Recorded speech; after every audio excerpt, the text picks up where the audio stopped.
And ahead on the national desk, proficiency problems, test scores falling far behind in one Maryland school district, prompting calls for funding transparency as the school year kicks back into session. A new school year is starting and learning loss is leaving many students far behind. The numbers are really terrible for Baltimore schools in Maryland, but it's really the same story playing out in school districts across the country. And joining us now is Nicole Neily with Parents Defending Education. Good morning. Good morning. Before we dive into Baltimore, I do want to get your take very quickly on the possibility of mask mandates coming back in schools, because we have one private college in Atlanta. I know that's a college, but what are you hearing from parents, and what do you think could be the trigger point?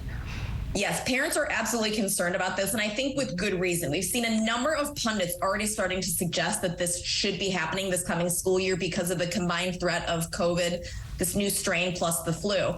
And as we know, higher education policies definitely trickle down to K-12. So this is something that families should keep an eye on, but also we think that people should be, speaking to their schools respectfully, of course, and saying that they hope that this doesn't happen. Feedback matters, and I think it's important to send that message quietly and respectfully to administrators now so that they know there will be a backlash. Yeah, so kind of preactive. That's a preemptive strike, so to speak. Let's talk about Baltimore City Schools. They received $799 million in federal COVID grants. You have Baltimore schools are kind of disputing that number, saying it's closer to 690, but we're talking about millions of dollars spent on reducing learning loss. But the numbers, when you look at them, Nicole, are dismal. 9.1% of all 3rd to 8th graders tested proficient in math. That's a very small percentage point. Who should be held accountable? And how do you hold people accountable? Sure. So I think, for one thing, bad teachers and bad administrators should be fired. They should not be held in place because of agreements with the teachers' unions.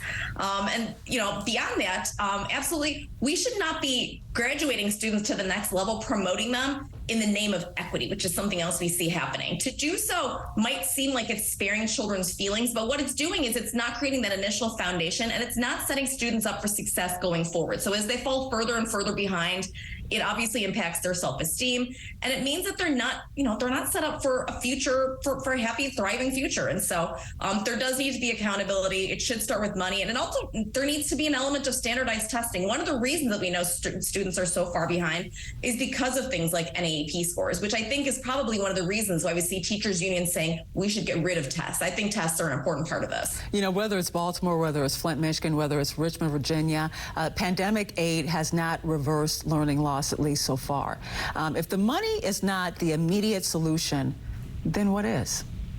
Again, I think we need to be able to fire bad teachers and then track these students and make sure they're actually learning. What's important, I think, is that families knew that their children were falling behind. Whenever they raised that during the pandemic with teachers, with administrators, with school boards, or the public, they were mocked, they were shamed, they were told to sit down and shut up, we know better, or we know what we're doing, and parents knew what they were doing. And so we also tell people, trust your gut and stay engaged in this process. Do you think in some ways it's time to dismantle and rebuild the public school system? I mean, you have a number of Republican candidates running for president calling, to get rid of the Department of Education. What's your take?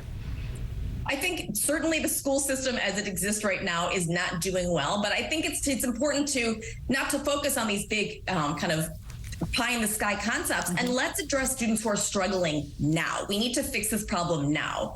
There will always be public education in this country, and I think when politicians and policymakers make big sweeping projections like that, it turns off the average family who's worried about their child who's not able to read, who's currently being bullied. And so I prefer to traffic for the moment in the realm of the possible, and not alienate the parents who need us most right now. Well, let's talk about the average family right now and what they need in order to get their students back on track. What is it? Tutoring? What do you think is needed here? I think it's important for families to be engaged in this process, be it truancy, be it bad test scores. If families and teachers and administrators are able to talk to each other, if there is a level of trust, then families can intervene before things get off the rail. I think at the end of the last school year, a lot of families were caught blind when they found out that their children, maybe in Tennessee, were not being promoted because they had not done well in tests. If families had been told throughout the school year, we have sick concerns, can you intervene? Then parents can do a little bit of extra remediation at home. They can look for tutoring support. They can talk to their teachers. But this is not 100% on families. If students are not showing up in the classroom, that's something that parents have a role to play as well.